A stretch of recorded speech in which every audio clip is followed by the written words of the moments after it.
Victims of kidnappings and violence in Mexico sometimes include the very journalists who bring us the stories. Many face enormous stress, daily pressures, and at times, mental health issues. Mexico, in fact, is one of the most dangerous places in the world for working journalists. CCTV's Frank Contreras has insight from Mexico City. A veces pienso que es algo que yo ya había superado. Sometimes I think I've gotten over it. Pero todavía lo recuerdo. But then I remember that very difficult moment. Y creo que fue un momento muy difícil. Mexico City-based journalist Balbina Flores Martinez reports on acts of violence against journalists in her country. In March 2014, she began receiving threatening phone calls. Then came noticeable changes in her emotional health. The first was a sensation of confusion, of fear, then loneliness, and then came a time of deep sadness. Balbina is not alone. The international organization Reporters Without Borders says Mexico is one of the most deadly countries in the world for working journalists. Balbina says from the year 2000 to 2014, at least 100 reporters were killed in Mexico.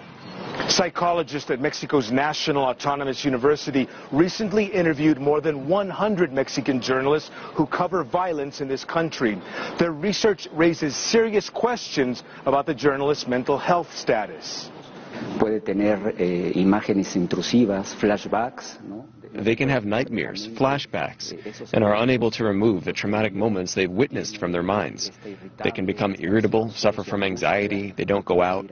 They have problems relating to others.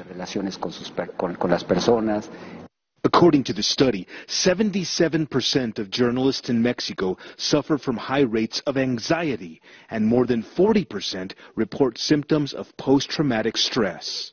The study also shows that a quarter of journalists turn to alcohol and other drugs to relieve their emotional pain.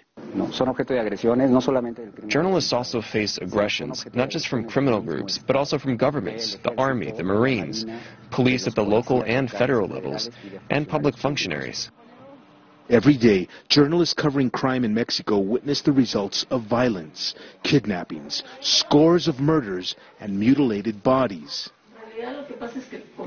Balbina and some of her colleagues have created a special website which explains the symptoms of post-traumatic stress and anxiety and offers coping methods, including spending time with children and pets.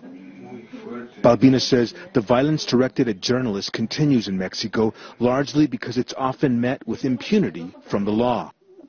There is so much mistrust against authorities, especially at the municipal level where organized crime can infiltrate.